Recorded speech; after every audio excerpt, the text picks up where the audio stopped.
The appointment for my first mammogram was scheduled for Friday at 5 o'clock. And I thought that because it was a Friday night, I would take my husband with me, and we were going to be in a town half an hour from here getting that done. So I figured we could have dinner afterwards, and it would be the start of the weekend. And normally, I don't think ever have I had someone else with me when I go to a doctor's appointment. So that was a first. And I really wasn't expecting anything out of the ordinary, although it was a very synchronistic story of how I ended up going for a mammogram at 43 in the first place. And I will tell you that story at another time. But I got there, and it being my first mammogram, I really wasn't sure what to expect from this. It did seem that they were doing it quite a few times over and over, and it was very painful. And then they seemed confused or concerned, and so they went and got someone else, and she came and she did it again.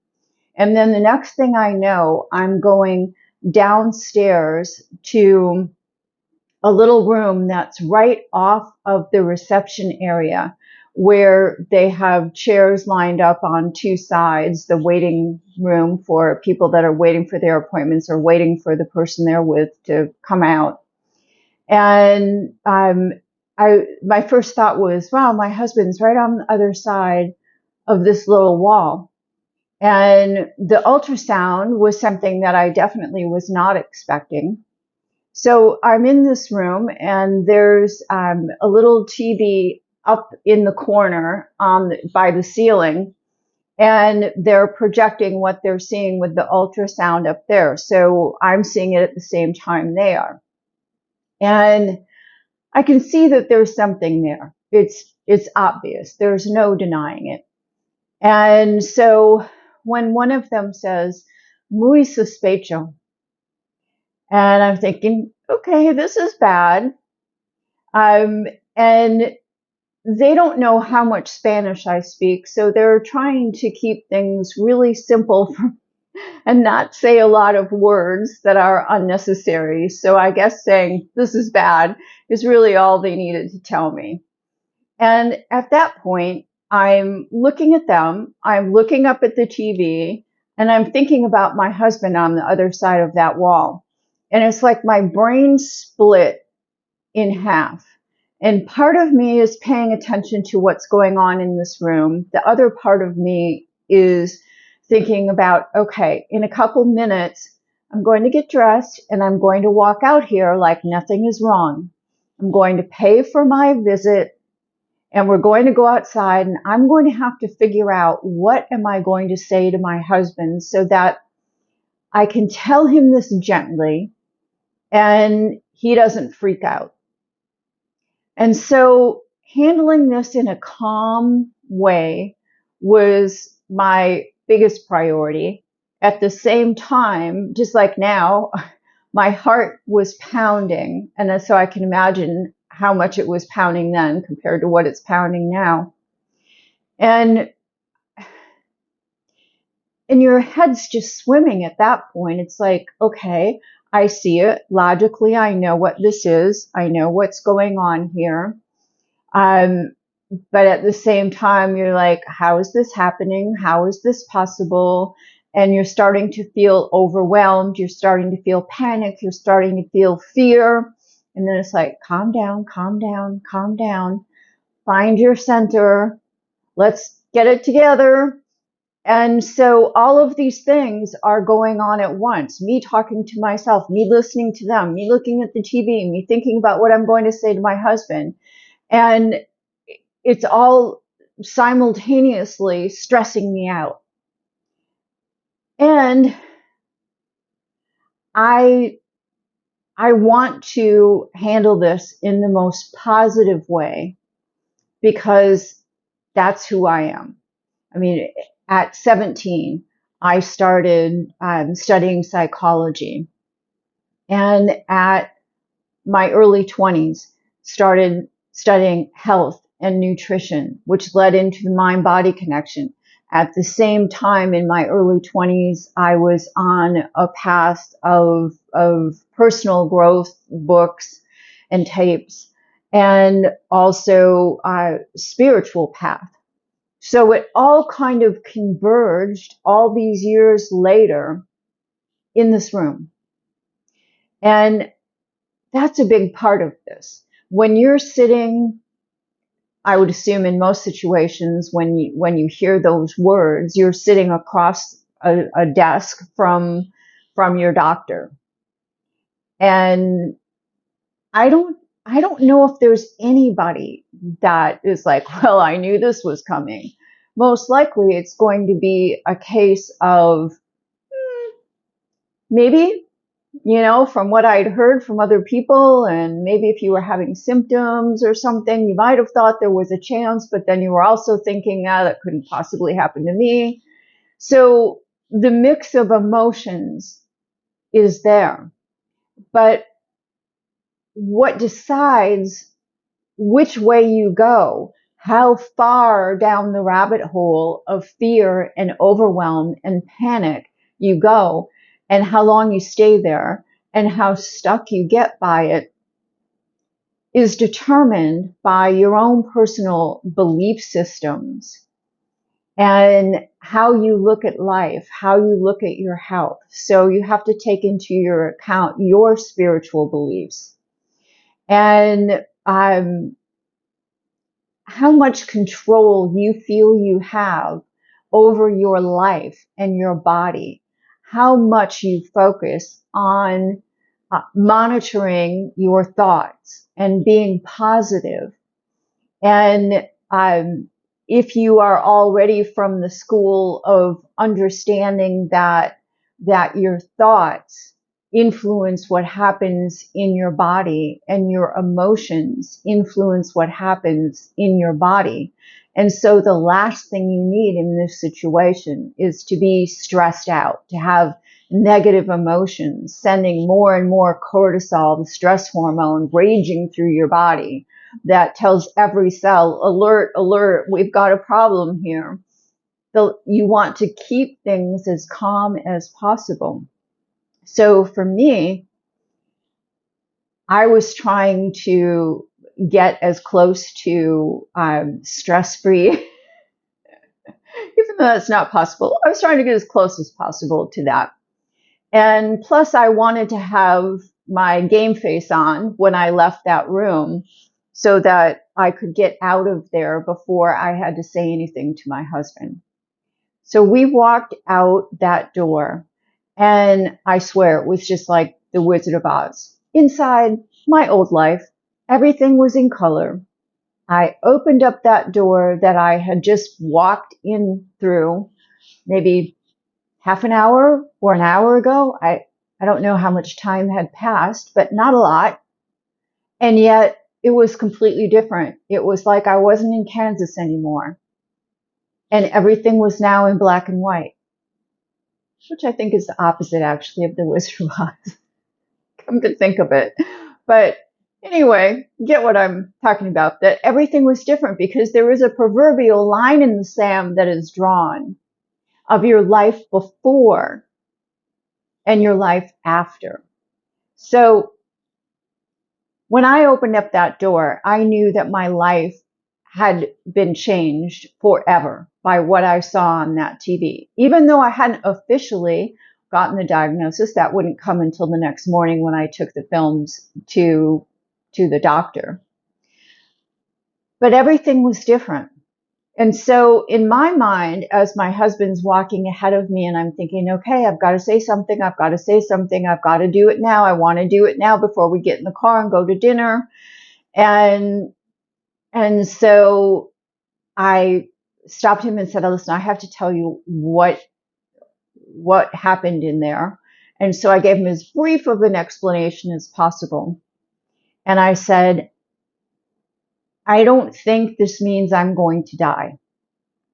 I think this is a huge wake-up call for me.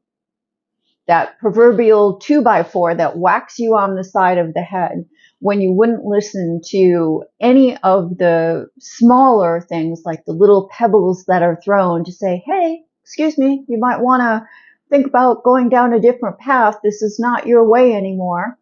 Well, I'm a Taurus. I can be a stubborn bull. I put my head down and I push harder when things get difficult. I will make it through.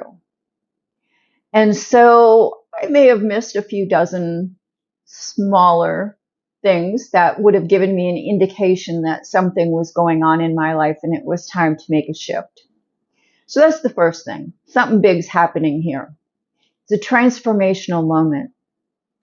And I am going to look for what the message is, the personal message for me that I have before this moment missed. I swear I will see it now. And nothing else has to happen for me to pay attention, because you got my attention. What is it that you want me to do? Just tell me, I'll do it. Okay? So that was my message to God, the universe. Just tell me, I'm paying attention now. You 100% got my attention. So he was kind of taking his cue from me, and I thought handling it very well. Internally, apparently, he was freaking out. That's what he told me. But we were both being very stoic about it. And I don't come from a place of tears being my go-to. So I would be the kind of person that would be, don't cry, don't cry, don't cry. In retrospect, I think whatever emotions you're feeling are the appropriate ones in that moment. And if tears are the release that you need, that cleansing to let those emotions out, then absolutely cry until you are dry. And if it's, kicking the wall or yelling, screaming, whatever it is, whatever you need to do to get through that initial few minutes, do it. The worst thing would be to stuff all those emotions, which I may have done because I didn't want to think about any negative emotions. I wanted to stay focused with blinders on, with everything positive that I could start taking action on. So that is a good thing, but you can't ignore the other things that are going on, because it will pop up, and it'll pop up when you don't want it to. So pay attention to your body, pay attention to your emotions, and take them seriously. And at the same time, give yourself the grace to feel whatever you are feeling, and to do it in a way that it feels appropriate for you, no matter what anyone else thinks you should be doing. So anyway, we get in the car, we go to dinner. It's the only thing that I do not remember, this all could have happened yesterday, not 24 years ago. And I still remember it like I was there, like it happened this morning. And yet dinner, the only thing I remember is that the next morning I thought, oh, I feel so bad for that waiter. He must have thought we were like the Walking Dead or something, because I'm sure we were having some kind of conversation, but I doubt that we appeared normal to him. In a town where people are tourists and on vacation, he's like, these are the most weird tourists I've ever seen. Because we were like there, but not there. We were just going through the motions. I don't remember our conversation. I don't remember the name of the restaurant we went to. I don't remember what I ate. I don't remember anything. I don't remember the drive home. I just remember getting up the next morning and getting started. Excuse me. Sorry. I breathed the wrong way. This is very emotional to even just talk about. So there are so many different ways of dealing with this. But the main thing I want you to know is that you can take whatever emotions you are currently experiencing and, and funnel those into something positive, something life affirming, something that is going to make your journey in this quicker and easier and more of a natural flow that will feel transformational, that will feel life affirming, so that you're not stressed all the time. And I want you to know that you always have choices. You have choices over looking at your beliefs and seeing, is there something that maybe is no longer serving me? Maybe something I could look into a little deeper and make a shift here. Or your emotions, how to have more of the balance be on positive emotions more of the time during the day, to catch yourself when you're getting into that stressed place or the fearful place or the place where you know that instead of having oxytocin, the happy feeling going through you, you have cortisol, which is fight or flight. You have to be aware of what's going on within your full self, your mind, your body, and your soul. And whatever is happening, it's all valid. It's all individual. There is no supposed to, not supposed to. This is your journey, your way. But there are practices and processes, systems that I created for myself that really helped me get through all this in a much easier way that I still use today. That made such a huge difference in the trajectory of my life going through this and out of this, and how it pivoted in a way I could have never imagined, but changed where I was going in my life in the most amazing way. So right now you're focused on those beginning steps, what to do first. And I would say the most important thing you can do is get a way to deal with the emotions. And if I can help you, I'm happy to do that. If you want to direct message me, rather than leave a comment wherever you're viewing this, you can do that. I will reply. If you just need to write it out or do an audio recording or whatever it is so that you can release all that, because just doing that can be so cathartic. Just saying it out loud or writing it down can make all the difference. Sometimes you don't even need anyone to see it or hear it. You just need to say it.